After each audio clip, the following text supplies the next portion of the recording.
Learning ಸೆಂಟರ್ಗೆ ಮತ್ತೊಮ್ಮೆ ಸ್ವಾಗತ. ಇಲ್ಲಿ ಬೇಸಿಕ್ ಮ್ಯಾಥಮೆಟಿಕ್ಸ್ನಲ್ಲಿ ವಿಡಿಯೋ ಪಾರ್ಟ್ 3 ಇದು. ಈ ಒಂದು ವಿಡಿಯೋ ನಿಮಗೆ TET, CTET, KPSC, FDA, SDA, KSQ, ASC exams ಹಾಗೂ 9th ಸ್ಟ್ಯಾಂಡರ್ಡ್ ವಿದ್ಯಾರ್ಥಿಗಳಿಗೂ ಕೂಡ ಈ ಒಂದು ಪ್ರಶ್ನೆ ಪತ್ರಿಕೆ ಹೆಲ್ಪ್ ಆಗುತ್ತೆ. ಸೊ ನೋಡೋಣ ವಿಡಿಯೋದಲ್ಲಿ ಮೊದಲನೇ ಪ್ರಶ್ನೆ. ಕುಮಾರ ಮತ್ತು ಸಂದೇಶ ಒಂದು ವ್ಯಾಪಾರದಲ್ಲಿ 36,000 ರೂಗಳನ್ನು ತೊಡಗಿಸುವರು. ಕುಮಾರನು 5/4 ಹಣವನ್ನು ತೊಡಗಿಸಿದರೆ ಸಂದೇಶನು ತೊಡಗಿಸಿದ ಹಣವೆಷ್ಟು ಅಂತ ಕೊಟ್ಟಿದ್ದಾರೆ. ಅಂದರೆ ಕುಮಾರನ ತೊಡಗಿಸಿರ್ತಕ್ಕಂಥ ಹಣವನ್ನು ಕೊಟ್ಟಿದ್ದಾರೆ. ನಾವು ಯಾರ್ದು ಕಂಡುಹಿಡಬೇಕು? ಸಂದೇಶನ ಒಂದು ಹಣವನ್ನು ಕಂಡುಹಿಡಬೇಕು. ಹೇಗೆ ಮಾಡಬೇಕು ಅಂತ ನೋಡೋಣ. ಅಂದರೆ ಕುಮಾರ ಮತ್ತು ಸಂದೇಶ, ಸೊ ಇವರಿಬ್ಬರು ಸೇರಿ ಎಷ್ಟು ತೊಡಗಿಸಿದರೆ 36,000. ಓಕೆ, ಅದರಲ್ಲಿ ಕುಮಾರಂದು ಕಂಡುಹಿಡಿಯೋಣ. ಕುಮಾರನ ಹಣ ಎಷ್ಟಾಗತ್ತಪ್ಪ ಅಂತ ಹೇಳಿದ್ರೆ 36,000ದಲ್ಲಿ ಅವನದು ಇಷ್ಟು ಅಮೌಂಟು 5 1 5 6 35 7 35 1 ಉಳಿತು, 5 2 10, ಇನ್ನು 2 0 ಹಾಗೆ ಬರಿತೀನಿ. ಸೊ ಇವೆರಡನ್ನು ಮಲ್ಟಿಪ್ಲೈ ಮಾಡಿದರೆ 0 0 4 2 8 4 7 28. ಸೊ 28,800 ರೂಪಾಯಿ ಆಯಿತು. 28,800 ಯಾರ್ದಿದು? ಕುಮಾರನ ಹಣ ಇದು. ಸೊ ನಾವು ಇದರಲ್ಲಿ 36,000 ಇದನ್ನು ಕಳೆದ್ರೆ ಯಾವ್ದು ಬರುತ್ತೆ? ನಮಗೆ ಸಂದೇಶನ ಹಣ ಬರುತ್ತೆ. 36,000ದಲ್ಲಿ 28,800ನ ಕಳೆಯೋಣ. 0 0 10ರಲ್ಲಿ 8 ಹೋದರೆ 2, ಇನ್ನು ಎಷ್ಟು ಉಳಿತು? 5 ಉಳಿತು. 15ರಲ್ಲಿ 8 ಹೋದರೆ 7,200 ರೂಪಾಯಿ ಬರುತ್ತೆ. ಸೊ 7,200 ಇದು ಯಾರ ಮೊತ್ತ ಇದು? ಅಂದರೆ ಸಂದೇಶನು ತೊಡಗಿಸತಕ್ಕಂತಹ ಮೊತ್ತ. ಇದೇ ಸರಿಯಾದ ಉತ್ತರ. 7,200 ಇದು ಸಂದೇಶ ತೊಡಗಿಸಿರ್ತಕ್ಕಂತಹ ಅಥವಾ ವ್ಯಾಪಾರಕ್ಕೆ ಕೊಟ್ಟಿರ್ತಕ್ಕಂತಹ ಹಣ. ಸೊ ಮುಂದಿನ ಪ್ರಶ್ನೆ. 9ನೇ ತರಗತಿಯ ಪುಸ್ತಕವು ಆಯತ ಘನದ ರೂಪದಲ್ಲಿದ್ದು ಅದರ ಉದ್ದ, ಅಗಲ, ಎತ್ತರಗಳು ಕ್ರಮವಾಗಿ 20 ಸೆಂಟಿಮೀಟರ್, 12 ಸೆಂಟಿಮೀಟರ್, 2 ಸೆಂಟಿಮೀಟರ್ ಆಗಿದೆ. ಅದರ ಪಾರ್ಶ್ವ ಮೇಲ್ಮೈ ವಿಸ್ತೀರ್ಣವೆಷ್ಟು ಅಂತ ಕೇಳಿದರೆ, ಆಯತ ಘನದ ಪಾರ್ಶ್ವ ಮೇಲ್ಮೈ ವಿಸ್ತೀರ್ಣದ ಕಂಡುಹಿಡಿಯೋಕ್ಕೆ ಸೂತ್ರ ಇದೆ ಒಂದು. ಏನಪ್ಪ ಸೂತ್ರ ಅದು ಅಂತ ಹೇಳಿದರೆ, ಆಯತ ಘನದ ಪಾರ್ಶ್ವ ಮೇಲ್ಮೈ ವಿಸ್ತೀರ್ಣ ಸೂತ್ರ 2h × L + B ಅಂತ. ಇದು ಪಾರ್ಶ್ವ ಮೇಲ್ಮೈ ವಿಸ್ತೀರ್ಣ. So 2h × L + B. So ಅಲ್ಲಿ ಕೊಟ್ಟಿರೋಂಥ ಇದರಲ್ಲಿ ನೋಡಿ, ಕ್ರಮವಾಗಿ ಉದ್ದ, ಅಗಲ, ಎತ್ತರ ಕ್ರಮವಾಗಿ. ಉದ್ದ ಎಷ್ಟು? 20. ಅಗಲ ಎಷ್ಟಿದೆ? Breadth 12 centimetre. ಎತ್ತರ ಹೈಟು 2 ಸೆಂಟಿಮೀಟರ್. ಸೊ ಇದು ನಮಗೆ ಗೊತ್ತಿರಲಿ. ಇದು ಗೊತ್ತಿದ್ರೆ ಆರಾಮಾಗಿ ಲೆಕ್ಕಗಳನ್ನು ಬಿಡಿಸ್ಬೋದು. ಸೊ 2 ×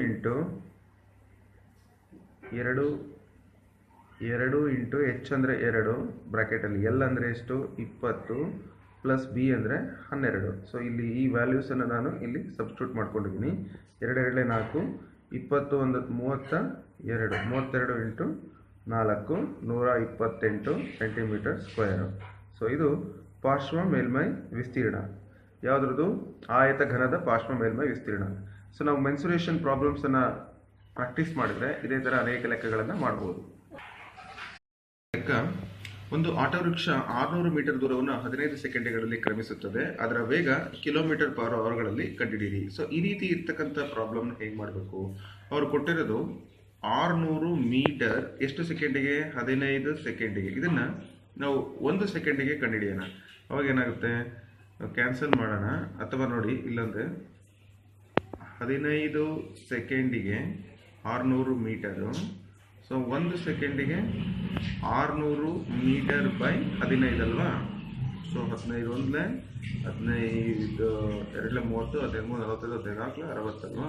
0 ಅಂದರೆ 40 ಮೀಟರ್ ಪರ್ ಸೆಕೆಂಡ್ ಆಗುತ್ತೆ. 40 ಮೀಟರ್ ಪರ್ ಸೆಕೆಂಡು. ಇದನ್ನು ಫಸ್ಟು ಮೀಟರ್ ಪರ್ ಸೆಕೆಂಡಿಗೆ ಕನ್ವರ್ಟ್ ಮಾಡಿ ನಂತರ ನಾವು ಕಿಲೋಮೀಟರ್ ಪರ್ ಅವರ್ಗೆ ಕನ್ವರ್ಟ್ ಮಾಡೋಣ. ಸೊ ಮೀಟರ್ ಪರ್ ಸೆಕೆಂಡಿಂದ ಕಿಲೋಮೀಟರ್ ಪರ್ ಅವರ್ಗೆ ಕನ್ವರ್ಟ್ ಮಾಡಬೇಕಪ್ಪ ಅಂತ ಅಂದರೆ ನಾವು ಯಾವುದರಿಂದ ಮಲ್ಟಿಪ್ಲೈ ಮಾಡಬೇಕು? 5/18 ಮಲ್ಟಿಪ್ಲೈ ಮಾಡಬೇಕು. 5/18 ಅದನ್ನು ನಾವು ಮಲ್ಟಿಪ್ಲೈ ಮಾಡಿದ್ರೆ ನಮಗೆ ಆನ್ಸರು ಸಿಗುತ್ತೆ. ಸೊ 40 ಇದೆಯಲ್ಲ, ಅದನ್ನು 5/18 ಮಲ್ಟಿಪ್ಲೈ ಮಾಡೋಣ. ಕ್ಯಾನ್ಸಲ್ ಮಾಡೋಣ. 2 2 4 0 ಮಲ್ಟಿಪ್ಲೈ ಮಾಡಿದರೆ 100/9. ಇದನ್ನು ಕನ್ವರ್ಟ್ ಮಾಡೋದಾದರೆ 9 9 90 11 99. ಸೊ ಎಸ್ 11 ಮತ್ತು 99 1 ಉಳಿತು. ಇದು ಕಿಲೋಮೀಟರ್ ಪರ್ ಅವರ್ ಅಂದರೆ 11 1/9 ಕಿಲೋಮೀಟರ್ ಪರ್ ಅವರ್ ಆಗುತ್ತದೆ. ಸೊ ನೀವು ಒಂದ್ಸರಿ ಲೆಕ್ಕ ಮಾಡಿ ನೋಡಿ, ಬೇರೆ ಮೆಥಡಲ್ಲಿ ಕೂಡ ಮಾಡ್ಬೋದು. ಸೊ ನೆಕ್ಸ್ಟ್ ಪ್ರಶ್ನೆ, ಸುಲಭೀಕರಿಸಿ ಅಂತ ಕೊಟ್ಟಿದ್ದಾರೆ. 2p plus 3q 2p minus 3q 4p² plus 9q². ಈ ರೀತಿ ಇದೆ. ಇದನ್ನು ನಾವು ನೋಡಿ ಕ್ವಶನ್ ನೋಡಿದರೆ ನಾವು ಅರ್ಥ ಮಾಡ್ಕೋಬೋದು. 2p ಪ್ಲಸ್ 3q ಆಮೇಲೆ 2p minus 3q 4p² plus 9q². ಇಲ್ಲಿ ಇವೆರಡನ್ನು ನೋಡಿದರೆ a plus B into a minus B ಫಾರ್ಮುಲಾದಲ್ಲಿ ಇದ್ದಾವೆ. ಅಂದರೆ a² ಮೈನಸ್ b² ಅಂತ ನಾವು ಬರಿಬೋದಲ್ವಾ, ಇವೆರಡನ್ನು ಮಾತ್ರ. ಸೊ ಆಗ a ಅಂದ್ರೇನು, 2p² ಮೈನಸ್ 3q². ಇದು ಮುಗೀತು. ಇದು ಹಾಗೆ ಬರ್ಕೊತೀನಿ, 4p² ಪ್ಲಸ್ 9q². ಓಕೆ, ಈಗ ಇದನ್ನು ಮತ್ತೆ ಸುಲಭೀಕರಿಸಿದರೆ ಅಂದರೆ ಇದನ್ನು ಸಿಂಪ್ಲಿಫೈ ಮಾಡಿದರೆ 4p² ಮೈನಸ್ 3 9q² ಆಗುತ್ತೆ.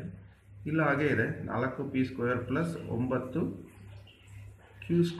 ಎಸ್, ಇದು ಮತ್ತೆ a minus B a plus B again ಅದೇ ಫಾರ್ಮುಲಾಕ್ಕೆ ಬರುತ್ತೆ. ಅಂದರೆ a² ಮೈನಸ್ b² ಫಾರ್ಮುಲಾಕ್ಕೆ ಹಾಕೋಣ ಇದನ್ನು.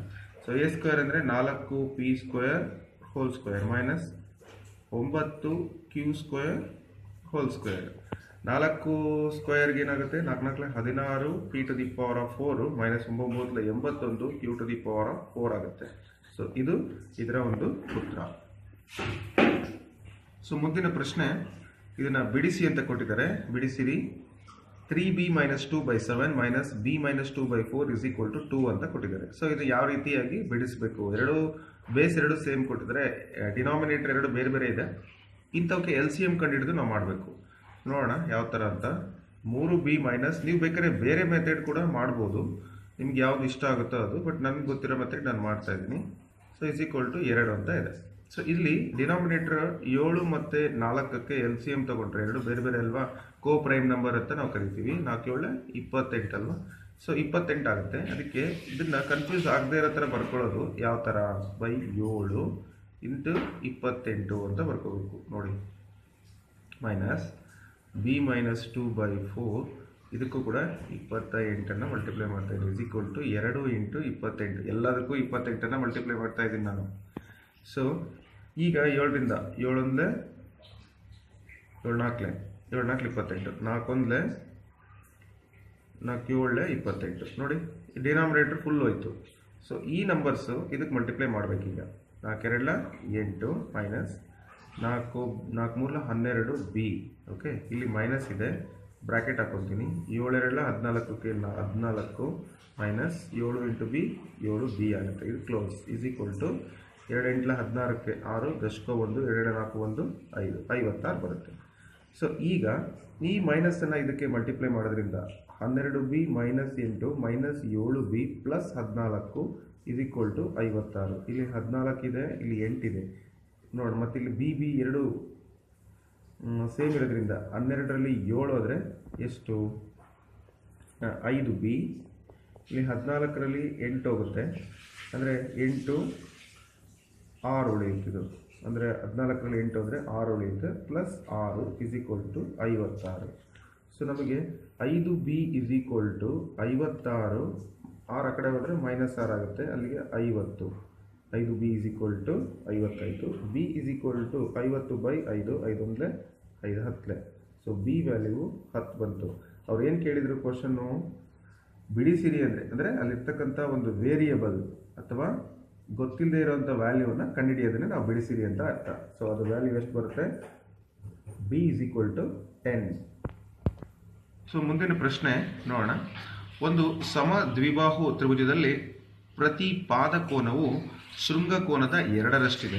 ಕೋನದ ಅಳತೆಯನ್ನು ಕಂಡುಹಿಡಿಯಿರಿ ಅಂತ ಕೊಟ್ಟಿದ್ದಾರೆ. ಇಲ್ಲಿ ನಾವು ಯಾವುದೇ ಹಿಂದಿನ ಪ್ರಶ್ನೆ ನಿಮ್ಗೆ ಯಾವುದೇ ಅರ್ಥ ಆಗಿಲ್ಲ ಅಂದರೆ ನೀವೇನು ಮಾಡ್ಬೋದು, ಈ ವಿಡಿಯೋವನ್ನು ರಿವೈಂಡ್ ಮಾಡಿ ನೋಡ್ಕೊಳ್ಳಿ. ನಾನು ಫಾಸ್ಟಾಗಿ ಹೇಳಕ್ಕೆ ಹೋದರೆ ಕೆಲವರು ಫಾಸ್ಟ್ ಆಗುತ್ತೆ ಸರ್ ಅಂತಾರೆ, ಹಾಗಾಗಿ ನಾನು ನಿಧಾನಕ್ಕೆ ಹೇಳ್ತಾ ಇದ್ದೀನಿ.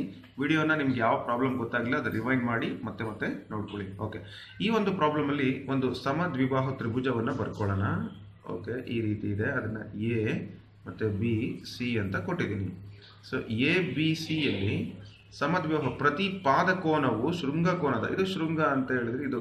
ಓಕೆ, ಇದನ್ನು ಎಕ್ಸ್ ಅಂತ ತಗೊಳ್ಳೋಣ. ಪಾದ ಕೋನ ಇಲ್ಲೊಂದಿದೆ ಇಲ್ಲೊಂದಿದೆ, ಇದು ಎಕ್ಸ್ ಇದ್ರೆ ಅದರ ಒಂದು 2ರಷ್ಟು ಇರುತ್ತಂತೆ, 2x, ಇದು ಕೂಡ 2x. ಓಕೆ, ಸಮದ್ವಿಬಾಹು ಅಂದಮೇಲೆ ಇವೆರಡು ಈಕ್ವಲ್ ಇದ್ರೆ ಇವೆರಡು angle equal ಇರ್ತಾವಲ್ವಾ.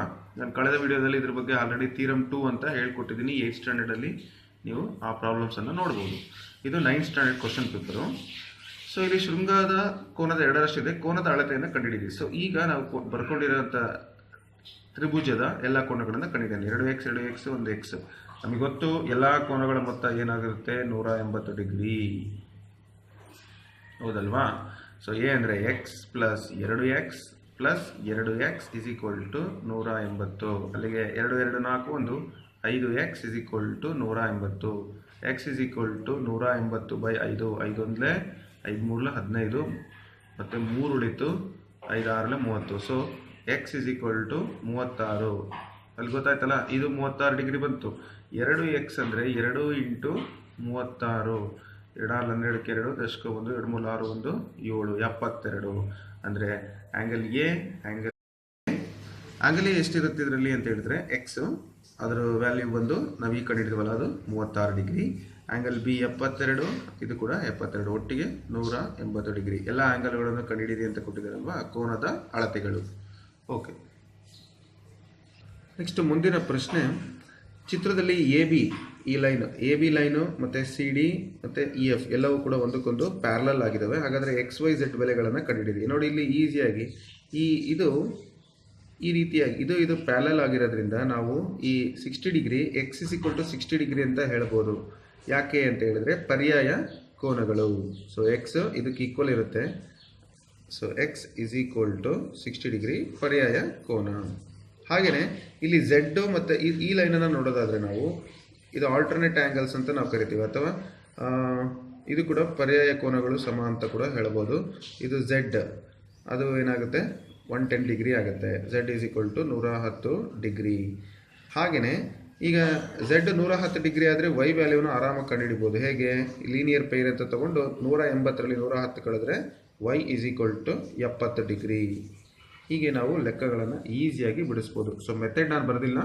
So answer is correct. Next ಪ್ರಶ್ನೆ, ಅಪವರ್ತಿಸಿ ಅಂತ ಕೊಟ್ಟಿದ್ದಾರೆ. ಫ್ಯಾಕ್ಟರೈಸೇಷನ್ ಮಾಡಬೇಕು. ಇದನ್ನು 6p² - 17p + 12. ಇದನ್ನು ನಾವು ಅಪವರ್ತನವನ್ನು ಮಾಡಬೇಕಾದ್ರೆ ಇದರಲ್ಲೂ ಕೂಡ ಅನೇಕ ರೂಲ್ಸ್ಗಳಿದ್ದಾವೆ. ಸೊ ಇವೆರಡನ್ನೂ ಮಲ್ಟಿಪ್ಲೈ ಮಾಡ್ತೀನಿ. 12 6 72 p². ಇದನ್ನು ನಾವು 8 9 72 ಅಂತ ಮಾಡ್ಬೋದಲ್ವಾ. ಸೊ 8 9 ಕೂಡಿದರೆ 17 ಬರುತ್ತೆ. ಮೈನಸ್ ಆವಾಗ ಮೈನಸ್ ಇಂಟು ಮೈನಸ್ ಪ್ಲಸ್ ಇವೆರಡು ಕೂಡಿದರೆ ಇದು ಬರುತ್ತೆ.